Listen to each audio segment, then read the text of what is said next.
What's up, YouTube? I'm back with another video, and today I'm gonna be reacting to the real Wrld story documentary. Y'all know that boy, Juice Man. He was going crazy. He had like one of the most potentials out of like uh, rappers and artists in the last decade, for real. You know, he really he had music for a lot of people. A lot of different people liked his music. Even people who wouldn't usually like listen to that type of music, he had different stuff. He was really versatile, had a good voice and all that. So it really tragic how it just happened through like his untimely death and all that. But yeah, R.I.P. to Juice, man. And let's see what's up with this dude for real. Hopefully they include like a lot of details. I did some other documentaries on this. I mean, not on him, but like on different people like from this channel. But make sure y'all comment below. You know what I'm saying? Like the video, subscribe, turn on the notification bell. I'll be dropping on the daily. You know what I'm saying? But yeah, let's get into this. Hope everybody having a good day. Hope everybody accomplished Based on something that true story. significant. Even if you didn't accomplish anything significant, don't be discouraged. Just aim to accomplish something significant tomorrow and the next day, and so on. Really? Something Left significant music. tomorrow Hey. and the next day, and so on. Um, if anybody's going through anything, hope and I pray that you get through it, and just know that you do have the strength to get through whatever the fuck you're going through, no matter what it is. Oh.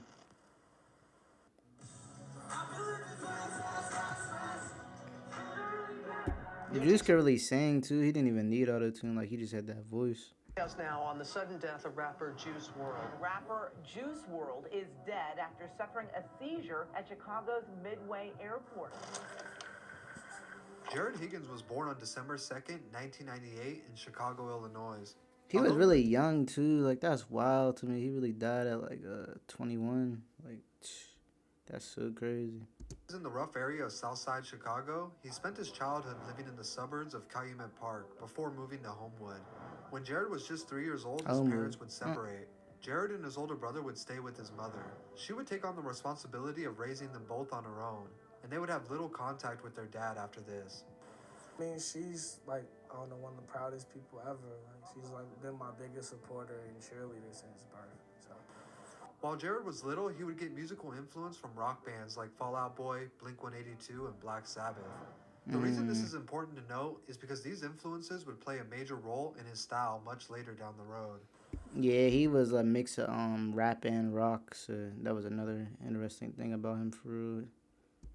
And he knew how to do like a very good blend. Like sometimes, usually people are more on one side than the other, but he was like a perfect mixture of them two genres of music.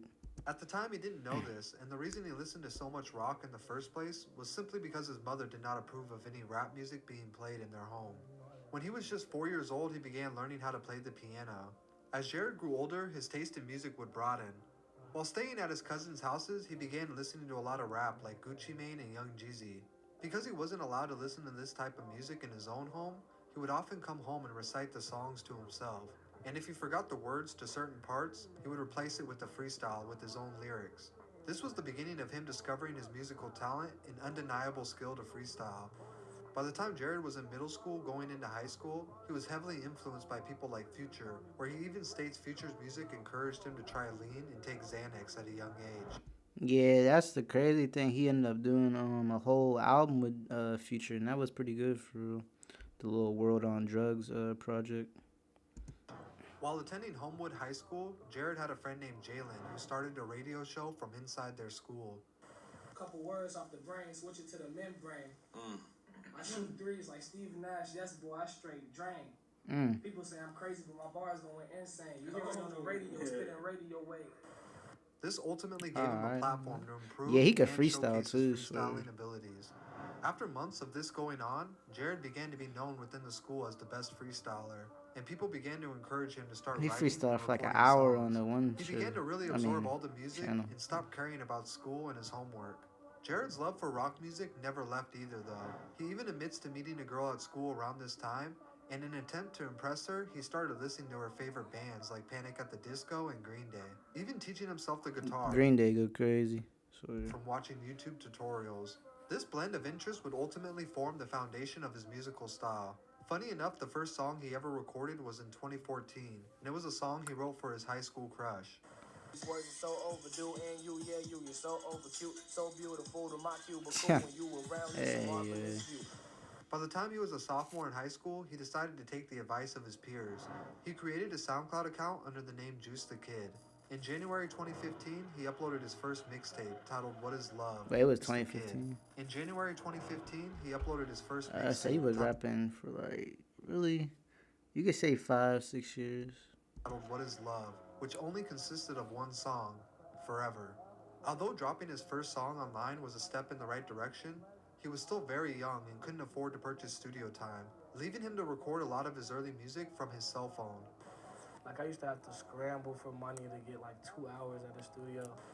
This made it very difficult over the coming years to record music he felt was good enough to share with the public. This is also around the time Jared admits to having been experimenting with drugs.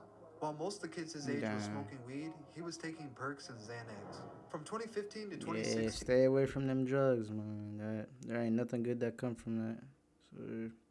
So he only managed to drop a handful of songs, but was progressively getting better and finding his avenue of music. In 2016, he dropped the Juiced Up EP, and although at the time it didn't get more than 1,000 plays, it was significant enough to catch the attention of an online producer named Sidepiece. At the time, Sidepiece was just a type beat producer who stumbled upon Juice's Twitter, which led him to checking out his music. that's the dude that made the Lucid Dreams. I'm pretty sure. Like that's what really jump started Juice's career. Even though he wasn't getting a lot of views, Sidepiece saw the potential right away and began feeding him beats. In July of 2016, he dropped the Twilight Zone EP, which was later deleted from SoundCloud, but was recovered years later from old Facebook links he used to promote his music. Why they delete all He this? continued to experiment with drugs. They helped him feel more connected to his emotions than when he was sober, ultimately helping his creative process and musical style. He described it as a gift and a curse. It was during this time that his You don't want to like rely on drugs to have like better music for real. Like it's cool once in a while if you like doing some little stuff, but you want to try to be as best as you can like when you're sober. Like you don't want to yeah, y'all know what I'm saying. Sidepiece would tell another producer about his music. His friend was Nick Mira, another type beat producer who was just as excited when he heard Juice's potential. With Sidepiece and Nick Mira now producing a majority of his music, he really established a blend of genres to create his emotional rap style that was very different from the typical drill music coming out of Chicago the last decade. With encouragement from his new producers, he decided it was time to change his name. Because it was a melodic from wave Juice at this the Kid point. to Juice Wrld. The word juice was inspired by the movie, which featured one of his idols, Tupac, and the world just stood for taking over worldwide. Tupac. Feeling confident with his new name and higher quality production that fit his style more, he continued to drop new music as often as possible, believing if he stayed consistent, more people would take note of his talent. Consistency In early is key. 2017, he dropped another 3-track mixtape titled Affliction, quickly followed by another 2-track These is more like EPs, bro. These ain't even mixtapes. They're like little EPs. tape, Heartbroken and Hollywood 999. Things were starting to look up for Juice. He was fully engaged in following his dream. He had producers backing him up and his music was notably getting better. But he was still struggling to stay positive. And on top of it, he needed more money to keep recording. This led him to getting a job at a car factory where he would help assemble them. It's my cousin. He got me my first job. My first and only job. He's fried. At this time, he was seriously He considering was taking a break fried. from music due to other struggles he was dealing with. And altogether, he started to doubt his sound. Don't give up, because a year ago, I was finna quit this shit. Like, I wasn't finna quit this shit, but I was finna stop taking it seriously. After just a few Yeah, weeks, that's the thing. Some people be giving up, but right on the grasp of them, like, achieving greatness or really, getting up there. That's why you just gotta keep going for real, like, until you can't no more. You gotta really never give up. So that's why I'm finna try to keep going hard with this YouTube for real. Just started taking it serious a couple months ago. Working at the car factory, he realized that lifestyle wasn't for him. Even if he tried to fake it, he couldn't help but think about music all day long. Regardless of his financial problems, he decided to quit. If anything, this just reminded him how bad he wanted it. That was his passion. To work with Nick and Sidepiece, and they began working on another project. This time, he wanted it to be longer than just a couple tracks.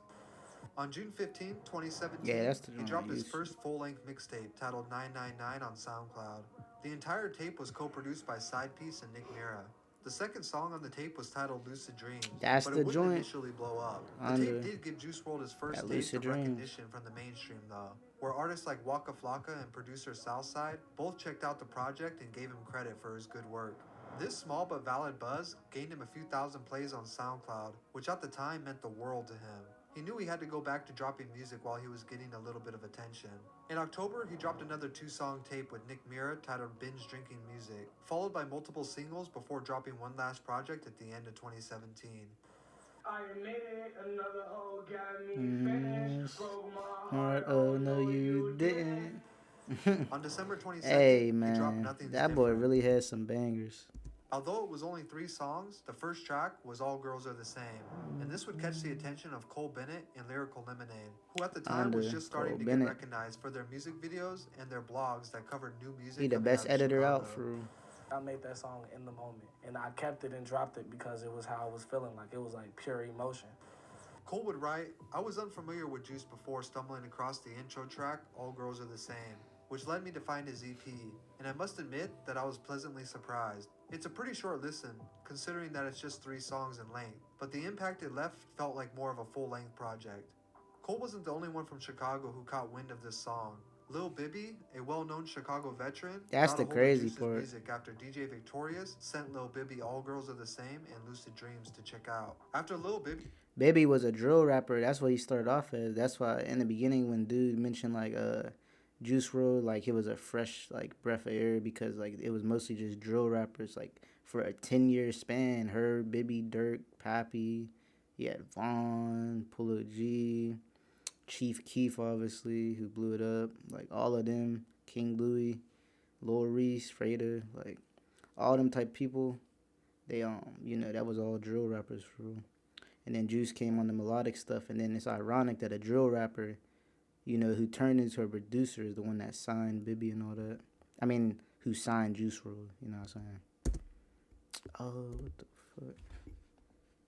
he heard Juice's music, he immediately contacted him and was offering to sign him to his new label, Grade A, which was under Interscope Records. Because Juice was in the situation he was in, he didn't hesitate to sign, stating he needed the money bad. Lil Bibby and Juice WRLD immediately went on a promo run for All Girls Are the Same, where the SoundCloud plays started to rise rapidly, but it wouldn't blow up until February of 2018, when Cole Bennett decided to reach out and offer to film the music video for the song. He uploaded it to his YouTube channel. The heartbreak music combined with the unique visuals from Cole Bennett, who was just starting to get known as the go-to channel for aspiring artists, created the perfect storm for Juice WRLD. And by April of 2018, the song was on every radio station in the That country, boy Juice, giving man. Juice his first ever Billboard charting song, changing his life and jump-starting the career of the song's producer, Nick Mira of Internet Money. This was a massive success, and with the help of Big his new label, Grade A, they began working and promoting a debut album, with All Girls the Same being the first single. In May, they re-released the year-old song, Lucid Dreams, but this time gaining their second music video from Cole Bennett, as well as starting a close friendship between the two. As if things couldn't get better, the music video for Lucid Dreams dropped on May 10th, and his career elevated to all new heights after the song did twice as good as All Girls Are the Same, taking him from struggling SoundCloud artist to the face of the mainstream by the summer of 2018. Initially, the song debuted at number 74, but over the coming weeks would end up all the way at number 2. Wasting no time, he dropped his debut album, Goodbye and Good Riddance, just 2 weeks later. The album sold 39,000 Yeah, that was a its banger first too. For week real, there and was a lot debuted of at decent songs on there. I like that. I say like 10 out of 14. I think. number 15. Unlike most projects that Wait, what'd he decreased say? its first week and debuted at number 15. Unlike most projects that decreased in sales after their initial first week, things were the opposite for Juice WRLD. As his 2 singles, Lucid Dreams and All Girls Are the Same, continued to increase in popularity, his album sales got higher with each passing week until the project went certified platinum and peaked at number 4, gaining him a world tour. During his tour, the tragic passing of XXXTentacion in June would touch a special place in his heart, after the two had plans of linking up to work together. This, in combination with the passing of Lil Peep the year before, inspired Juice to pay homage with the 2-track EP. That's the crazy part. Lil Peep died, then XXXTentacion, then Juice WRLD. You know what I'm saying? And it would be interesting to see all of them on a song together. They They all had a similar style. It was definitely different, though. But you know, they was all kind of in that type of lane in a way. But yeah. Titled Too Soon. The first song off the EP was Legends, where Juice talked about the newer generation of artists not making it past the age of 21 because of violence, drugs, or both. The second Really, song was that's all Rich it and do be Blind, is where he raps gunplay about and drugs, himself and the for effects drugs have on him and his mind. While this was going on, he was also presented the chance to work side by side with his favorite rapper, Future. They locked in the studio for a Future. week and released a Future 16 tall as hell. Boy. song tape titled Wrld on Drugs, which many believed to be a reference to the state of the youth at the time, with the passing of Mac Miller just a month before. During their meeting for the first time, Juice would tell Future how he influenced him to try lean. Months later, Future would tell this story in an interview and describes how it bothered him a lot. He said, "Oh shit, what the fuck have I done?" This is around the time he began a friendship with Ski Mask the Slump God, and in October was featured on Them boys is fried, yeah. Look at their eyes. Ski's album Stokely, with their hit Yeah, single Future definitely Newtown. influenced a lot of people, though, man. I ain't gonna lie, he influenced a lot of people. They even started to tease the idea of dropping a tape together titled Evil Twins before going on a 30-show tour together. While not performing on tour, Juice was often given the chance to freestyle during his radio interviews. Just like in high school, he once again got to showcase his freestyle skills until people started to notice, which stopped allegations that he was just another SoundCloud rapper. He even freestyled for an hour straight on live radio. He stated after Lucid He Dream, went crazy on that, on God. Like, sometimes they're repeating stuff, but, like, at least you could tell it was, like, a real freestyle. Like, and he would just kept going. he no longer wrote down music and claims it was all freestyles. His career was growing fast. In late 2018, Sting went public stating they were suing the rising star for using uncleared version of the song Yeah, them Shape of My boys. Heart, which Nick Mira sampled in the beat for Lucid Dreams. This led to Sting taking 85% 85%. of Lucid Dreams' earnings, even joking that the song would pay his grandkids' college tuition. Nick Mira took to social media to publicly For interviews. state how He threatened to take us to court for trying to get any upset he percent. was.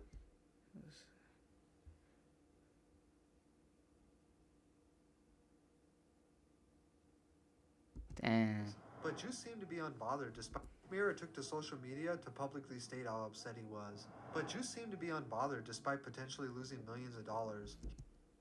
Yeah, but Juice, he was always gonna get like more money than like the producer, basically. Most, you know what I'm saying? So it wasn't as big as a problem, even though it was still a whole bunch of money. But yeah, but Juice was always like, you know, cool. He was a laid back dude, a chill dude. So. He knew this was only the beginning of his story. He ended Facts. That's 2018 another with two thing. Like, award bro was finna nominations for keep Best New going crazy, going higher and higher to eventually that would have just been some money that he would have been had double or triple of. Artist and Song of the Summer, but he ended up losing both. 2019 was no different momentum-wise. If anything, Juice got bigger as an artist. His second studio album, Death Race for Love, dropped in March, and once again he had another heartbreak hit with his song Robbery. With his career blowing up to unexpected levels in a short period of time, dating his new girlfriend Ali, and noticeably looking happier, Juice was on top of the world, and he was looking to be unstoppable despite already running into a few setbacks. In under a year, he had taken superstar status and was looking to be the most promising star of the new generation. He continued Facts, he really was, for real. Definitely one of the most promising. tour with Nicki Minaj and Ski Mask the Slump God. In October, his collab with NBA YoungBoy Bandit dropped, and would go down to be his second most successful song behind Lucid Dreams. This would be the last song he released before touring with the Kid Laroi in Australia. After the tour, Juice would post on Instagram that he was taking a week off to celebrate his 21st birthday. Just a few days later, on December 8, 2019, Juice and his friends were on a flight back to Chicago from LA on a private plane. The pilot of the plane alerted law enforcement in Chicago that Juice and his entourage had guns on them. What Juice didn't know was that he was already on the FBI's watch list from an event a month prior. Just a month before, he had been searched by drug-sniffing dogs and custom agents before getting on a flight to Australia. He was allowed to board the plane despite being suspected of carrying drugs, thus opening a file where the FBI was keeping tabs on him. The combination of they said they was keeping tabs on. these two events led to the FBI and Chicago police to be waiting for Juice WRLD at the airport when they landed. This is in an attempt to hide some of the evidence, Juice allegedly popped a few Percocets after landing. Nah, he is posing. I think he swallowed like a whole bunch, like a handful or some wild stuff. Like, ultimately leading to an overdose in the airport. He was given 2 shots of Narcan, which is used to reverse the effects of an opioid overdose, before being sent in an ambulance to the hospital. On the way to the Damn. hospital, he stopped breathing and was pronounced dead. That's so wild, man. After his passing, he would be featured on Eminem's album, Music to Be Murdered By. This was special because everyone knew how much of an Eminem fan he was. On April 24, 2020, his single Righteous was released. He had recorded the song in his home in LA, and the lyrics can be hard to listen to. His mother would also start the Live Free 999 organization for mental health awareness. On July 10, 2020, his posthumous album, Legends Never Die, was released. I think that was actually his best project, honestly. Like that really, there was like almost no skips on that for real. Saying straight bangers. Mostly all of his projects were good though, but I like that one a little bit more than the other ones. And it debuted at #1, selling Some really touching 497,000 songs in copies there. its first week, breaking records and winning him Best New Artist of 2019. The title of the album is very Whoa. appropriate for someone who influenced millions and changed lives in such a small amount of time. Although Juice's life was cut tragically short, Lil Bibby has come out to say Juice recorded enough unreleased music for 5 more albums. Despite going to battle with Damn. 5 albums. That boy has so much music. his own addiction, But I hope depression, they and don't do no butt stuff and like put on some songs that don't like flow right and all that, you know, because sometimes they be messing up like songs after people pass, postmodus, however you say it, like albums, post items, albums. You know what I mean? So hopefully they do that justice because I remember with XXX Tentacion, like some of them projects they dropped after he died was like terrible. Like they just had random features on that and it was just not like lined up right. It was just not right. anxiety problems, Jared always made time Okay. between tours, interviews, and his busy life to make sure he recorded more music, with the only goal of hoping his music would be relatable and help at least one person going through a hard time in their life. Although he's gone, his music and impact will live forever. Yeah, boys. T in there.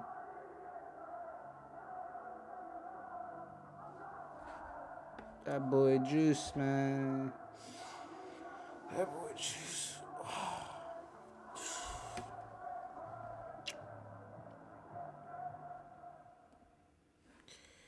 But yeah, that's the end of the video, y'all. Saying once again, RIP to Juice Honda. That boy really was gone crazy, man. And he was gonna be huge. One of the biggest of all time, even. It's definitely possible. There was no limit to like what he could have done. But yeah, I'ma catch all those saying in the next video. Remember y'all, stay positive and have a great day.